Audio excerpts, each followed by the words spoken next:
Good morning, everyone. Are we all awake yet?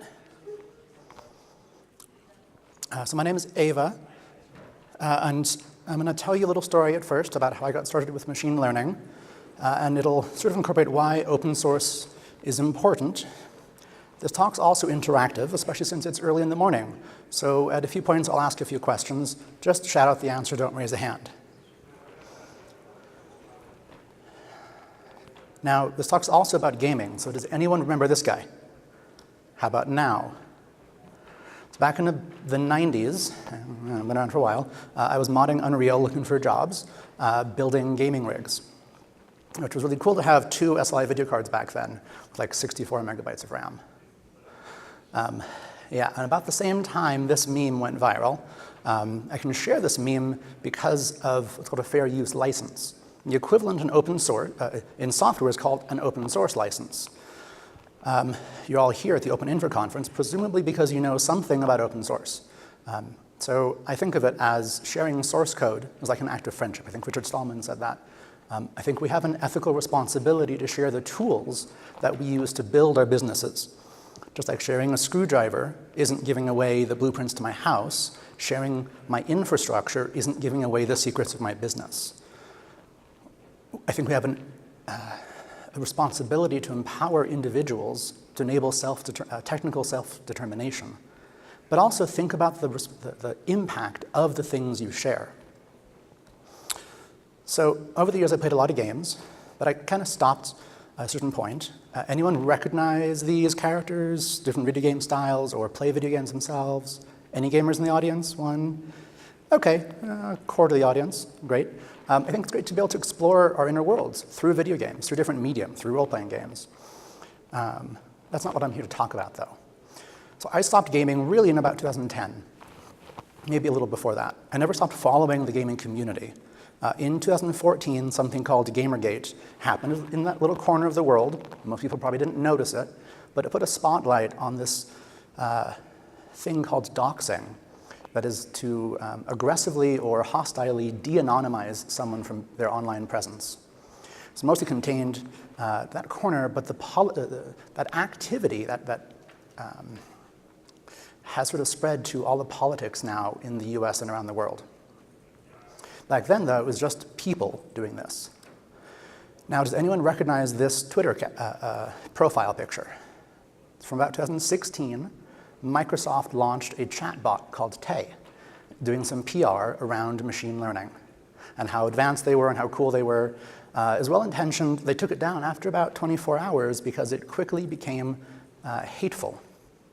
It learned from interacting with humans on the internet, and in a reinforcement cycle, it mimicked the things that were, it got better at doing the things that got better responses or got more responses. Not great. Now, they were trying to show off some tech they built in-house, but all the tools to build that are now open source. Imagine if everyone had the ability to build their own AI that roamed the internet spewing hate, or spewing whatever they wanted to against their people they didn't like. Sorry to say, we're there today. So this talk is really about machine learning. Some of you might recognize me from years ago in OpenStack. I kind of burned out and left and went to do this. I had to dive in like I was a student again and buy some books and do some reading. This one came sort of the best one that I found. It's a theoretical framework for machine learning. So if anyone here wants to get started, this is probably the best book to jump in the deep end. There's a linear algebra review in chapter 2, and that's sort of the key here. I'm not a mathematician. I did some math back in college. That was a long time ago. I got up to differential equations and calculus. Really didn't get into linear algebra, discrete math, that kind of stuff. So I took that book and some trail mix, and I hiked up a mountain, because getting away from distractions, getting away from technology actually helps me learn. I think it's important for all of us to have uninterrupted time where we feel safe to learn and experiment and play. At this point in the talk, I want to ask, who wants a review of math, or who wants me to just skip the math? Shout out math if you want math. Okay, cool. So machine learning is all about math. And for a long time, it's been kind of this If you aren't a PhD in math, don't even try it. But here are the fundamentals that you need to understand. A scalar, a tensor, and a vector. A scalar is a one-dimensional variable, basically. It's a point on a line. You can have a collection of those. That's a one-dimensional array. You're all programmers, I assume, so you know about arrays. A vector represents a two-dimensional point. And you can have an array of vectors. A tensor is just an n-dimensional array. 3 or more, possibly 300. And then, thanks to GPUs, they're really good at parallel tensor manipulations, because that turns out to be what video game rendering is all based on. Ray tracing, things like that. So that's why GPUs are good for machine learning. It's just tensors. The other thing is rates, limits, and maxima. If you did a little bit of calculus anywhere, you'll probably understand that like the rate of change of something is the derivative of something, the slope of a line. The maxima represents sort of the minimal or maximum state of that thing in your data set. And nonlinear functions are important, but I probably won't have time to go into why. But there's a really important thing to understand about this. When you have a big multidimensional tensor, each item in your data set, your training set, is represented by a tensor. You're looking for a function that can minimize for some prediction, some outcome, across all of your data set. But we can see along along one axis, this point is the minima. But along that axis, it's the maxima. So just imagine you have 300 different dimensions. You're never going to find any one point that is the absolute minima or maxima. So a lot of what goes into what we call model training is trying to find a convergence where it gets to the best minima you can get. The actual practical approach to that is trimming your data, figuring out what data, what parameters or attributes to include in your data set, what data to cut out of the data set because it's too far off the curve and you can't make it fit. So that's sort of the mechanics of it, which is important, and I'll explain why in a bit. The other thing to really understand is a convolution. This is one of the most common functions implemented between layers. It's just math. If you've done any Photoshop, you've probably seen this sort of picture before. This is an edge detection matrix, or an edge detection convolution. If you inspect the hidden layers in a neural network, this is a really simple one. Let's say image recognition. You'll find that these sort of edge detection convolutions emerge even if people didn't train them that way. They're useful for detecting features and extracting features out of an image. So a basic network takes some input, performs some functions, nonlinear transformations, linear transformations, and then generates output, which might be a classification. Is it a dog or a cat? It might be a prediction, turn left. That's basically neural networks. And a lot of research has gone into different networks for different problem sets. And then in the past couple of years, folks have open sourced sort of the results of all that research. So PyTorch now has a whole bunch of these models. This is the vision set from PyTorch, already there. Like, I tried to build my own model. It's really hard. I don't have a PhD in that. All the respect to people who do. Thank them for having released the fruits of their research. And so taking that to try and train it, well, you still need a huge amount of data to actually take a network that is not 3 layers, like the picture I showed, but hundreds of layers. And each layer is tens of thousands of parameters. You end up with 20 millions, in this case, of different parameters in there. And it's really slow to train, and you need a ton of data.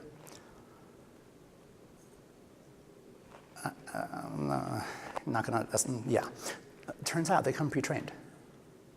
Other people have done all that work and shared the fully trained model. And it's even included in PyTorch. You can also get it from other sources. What that means is transfer learning is possible. You take all of that and you customize the last layer, which is sort of just the output. What classification is this? The last couple layers to your problem domain. This makes it so much faster. So I read all of that. A lot of that's covered in the book. The practicals of any programming language aren't in that book. And I read some stuff, and I read a couple other books. And I jumped into these online courses, which I highly recommend, fast.ai in particular. The other two are really good. Udacity has some great stuff. Fast.ai is the only one that really is a framework for this, rather than just a class. And as I'm reading all of these things, they're talking about using different cloud resources like AWS to do my sort of walkthrough in their exercises. And hey, I've built clouds before. What do they need to do that? Do I have the tools? Do I have the skills? And I looked, and GeForce, or NVIDIA, publishes their compatibility list. And I thought, wow, that's the same graphics card I would put in a gaming machine if I was going to build a gaming machine, which I haven't done in 10 years. Now, I learned best by moving from the known to the unknown. So at this point, I thought, wow, there's so much here I don't know, but I know how to build a gaming computer, so I'm going to do that. And I built a gaming computer. That was kind of fun, like, you know, felt like a kid again. And then I put it all together, and put the board in, and put in a little water cooler, because that's super easy these days. It used to be like, it had to be, you know, it's really expensive and risky. And it's just buy a commodity part from Newegg, and it's a water cooler, done. And it lights up. It's kind of fun, because I can see it turn red when it's doing computation, like training. It gets hot. If anyone's curious, those are the specs. Nothing too exotic. Does only cost about $2,000, and I can do a ton of stuff on it, which turns out way less money than you'd spend on Amazon just exploring some things in like a month. And then I have this for, well, it's useful for like a year and a half, given how fast these things change. So I've got some knowledge, a gaming computer, and now what? Turns out there's so much public data out there already. You don't need to be a big company. You don't need to have a ton of, you know, proprietary data stolen from users' cell phones to make this interesting. So for kicks, I made a chatbot. How am I going to get there? It should pop up over here. Let's see.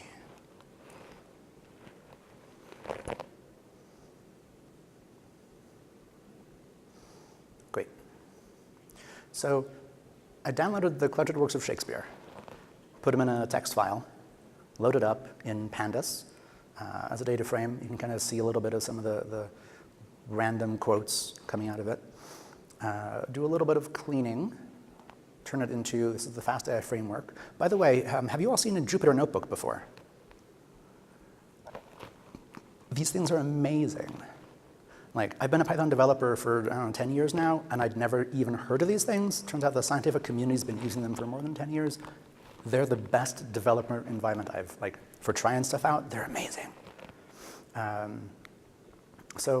Load my data, take a look at a batch of it, create a language learner. This is an LSTM, it's a long short-term memory. It's a specific type of neural network that is not good for images, but it's good for sequential data, like words. It remembers the context and then predicts what's next. I do some training that really starts out by looking for what's called a learning rate. And this ties back to when I talked about rates and limits. I'm looking for how fast does the model converge, or does it overfit or totally fly off the rails, because my learning rate is how fast the weights are changing. And so I pick a value in the middle of the curve here and start doing some training. And I cycle through for a while as I gradually reduce the learning rate. In this case, I think I went from 0.01 down to about 0.001, and eventually even lower than that. You can see down here, it's no longer getting any better. Sort of optimize my fit. In this case, I got to about 23% accuracy, which is terrible. You really want like 99% accuracy, but my model's super dirty because it's just Shakespeare. And the play isn't, there's garbage in there, I didn't care. It's still good enough to do things like, I give it the phrase, once upon a time, and it predicts that I desire 1,000 hairs I satisfied. It's kind of silly. So give me another quote. You can see it work.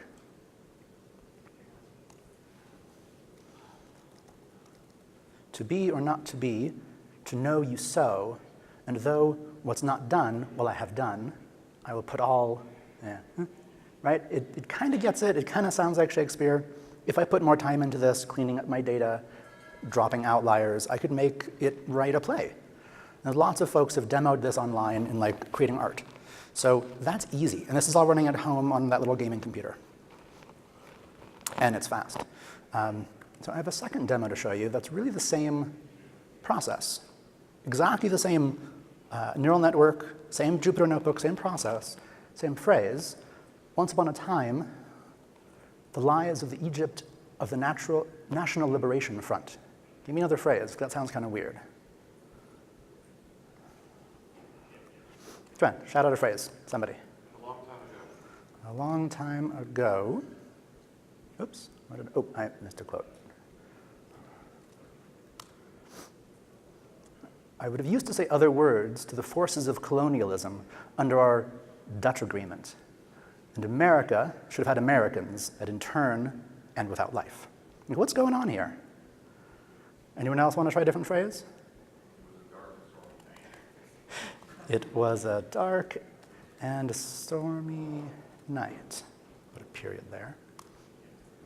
Before long, they must know that their government has sent them into the struggle among the Vietnamese. Okay, so this seems kind of political. What's going on? Right? So take a guess. What do you think is different here? Sorry? Training data was different. Bingo. Yep. How different? What's different about it? Different corpus. First one was Shakespeare. Second one was the collected speeches of MLK. Right?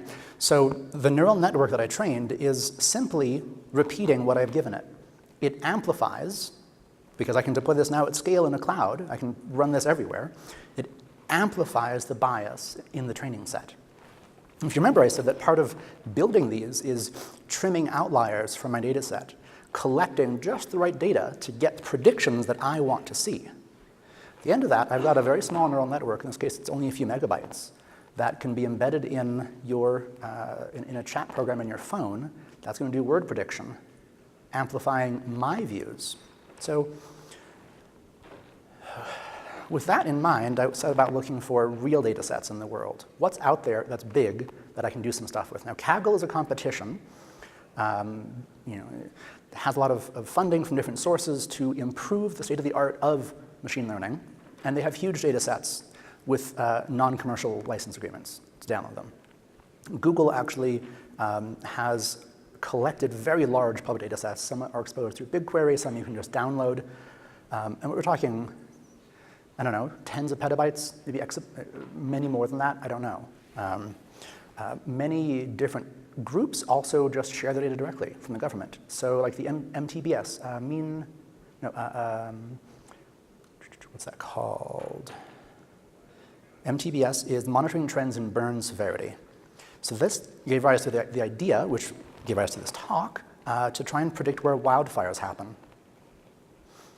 Combining geospatial imagery, which the Landsat mission, there's tons of it. There's literally tens of petabytes of public geospatial imagery in multispectral bands, plus the MTBS data, where all the fires have happened in the past. Could we put this together and predict where they will happen in the future? Wouldn't that be great if you could like tell a city, hey, if you build a road there, it's going to increase the chance of a fire. Don't build a road there.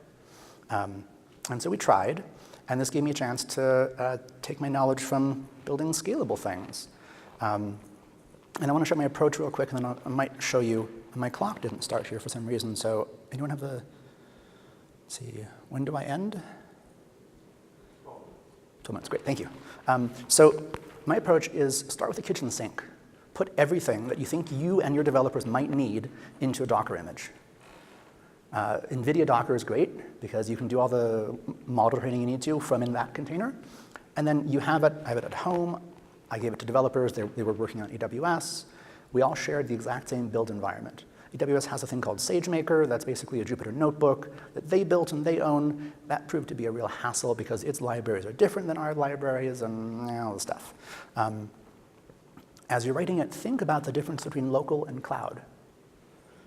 Make sure you've abstracted your file paths or your data storage.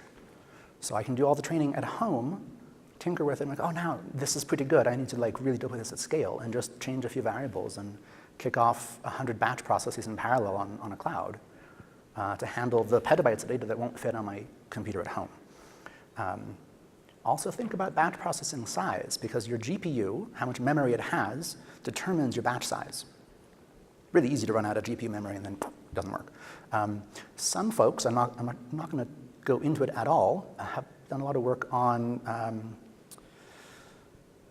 compute clusters that share DMA access between RAM and GPU RAM across a bunch of machines using InfiniBand or ultra-high-speed networking. Uber actually open sourced their framework called Horovod for doing this on commodity hardware. Basically drop a couple $100,000 on a hardware and interconnects, and you can do training far faster than you could on any cloud. But it's like expensive. And then also think about your problem space, where you start from and where you're going, and how you can divide it up into different steps. So I put it all together, I built it, and it ended up being about 10 gigs. It's a really big Docker image. It worked, got the job done. We've trimmed it down since then to about 1 gig. It's still pretty big, but TensorFlow and cuDNN themselves are huge. So I can't really fix that. And then running it, the thing to see here is I've bind mounted a couple different volumes into my container so that all of my data gets shared between runs, my source code gets shared between runs, any outputs, any models it trains get saved out of the container. Now the pipeline I broke up into 2 steps, a pre-processing and a search. The pre-processing pipeline starts with a YAML definition of what area of the world I want to search. Excuse me. What spectral bands I'm going to search. Landsat has 7 different bands. And then how small I'm going to shrink my subtiles, because one Landsat image is tens of square miles. It pulls the data from Google, because Google, it turns out, is far faster to get this from than the actual Landsat mission. Does some cleaning, divides it up, stores annotations, makes a little data bucket or data batch, saves it, done.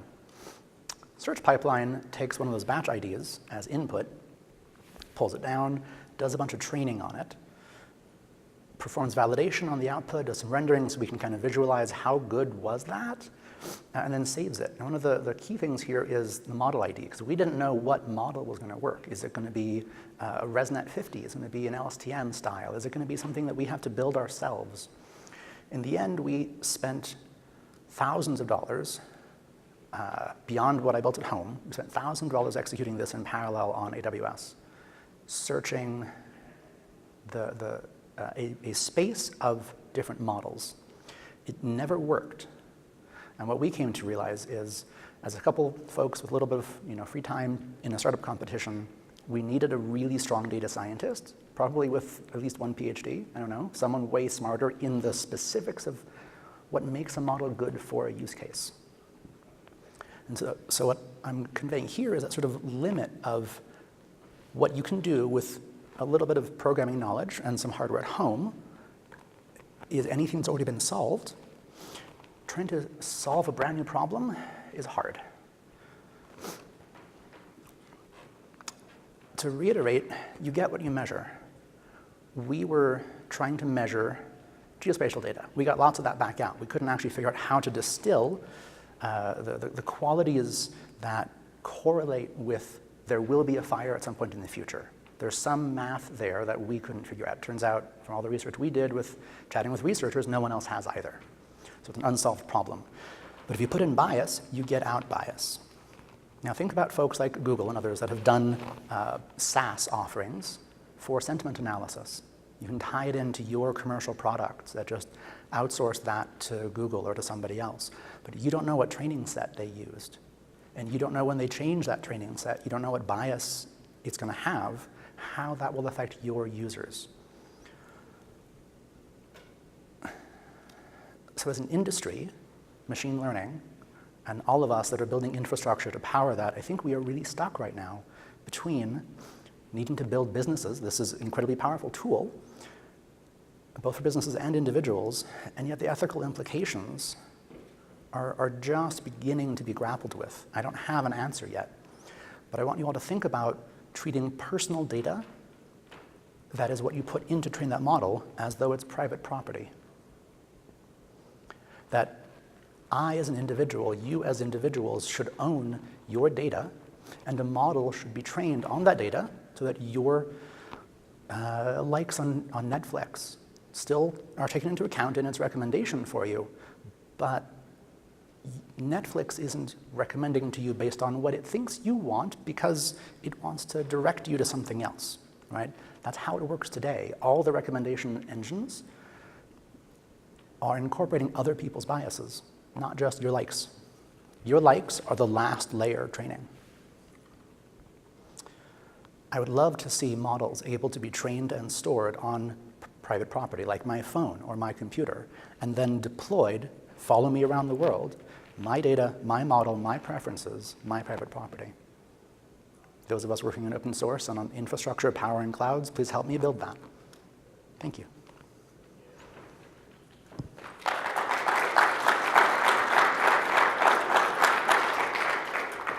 If I have time, there's time for questions.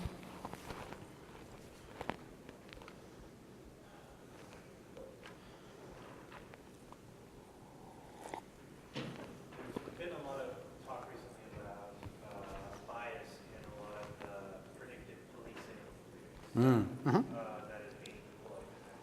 Do you have any thoughts on how that issue can be addressed and still potentially provide some of the advantages that those systems claim to provide?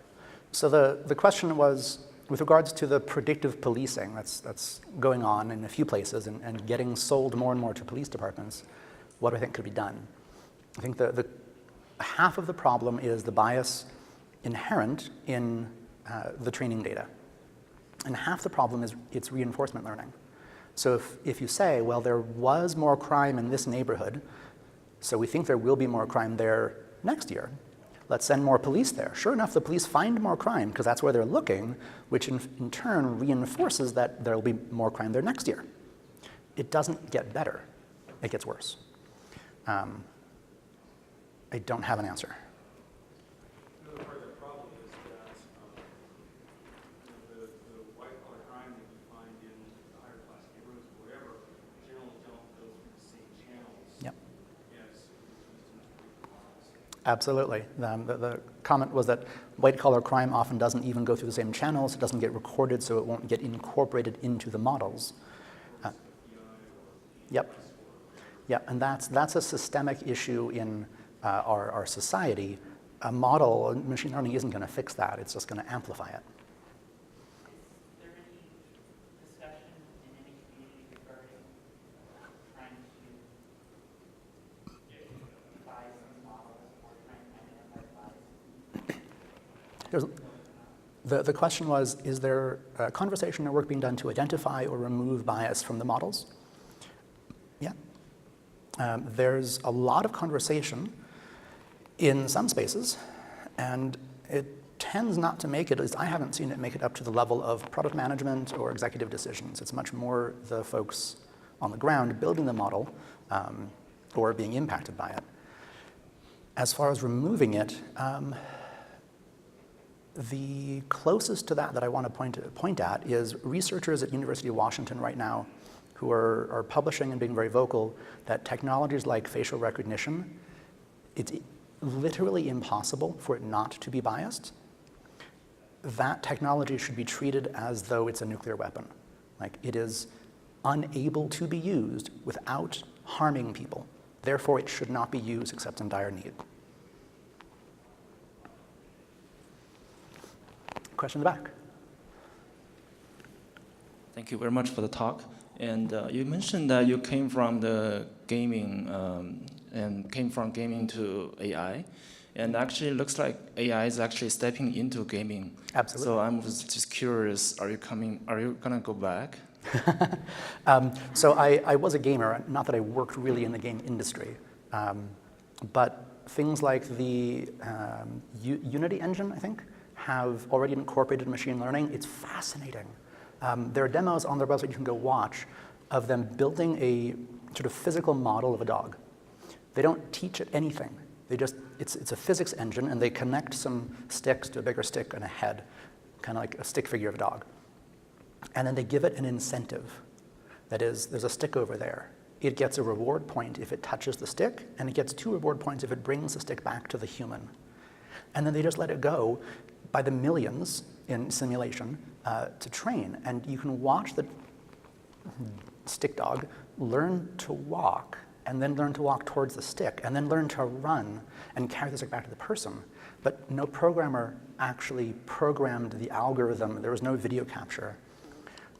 So things like that. We've reached a point now where the next generation of games, people won't define NPC behavior in the same way. They won't program it. They will define goals, and the system will learn those goals. It'll also learn from players.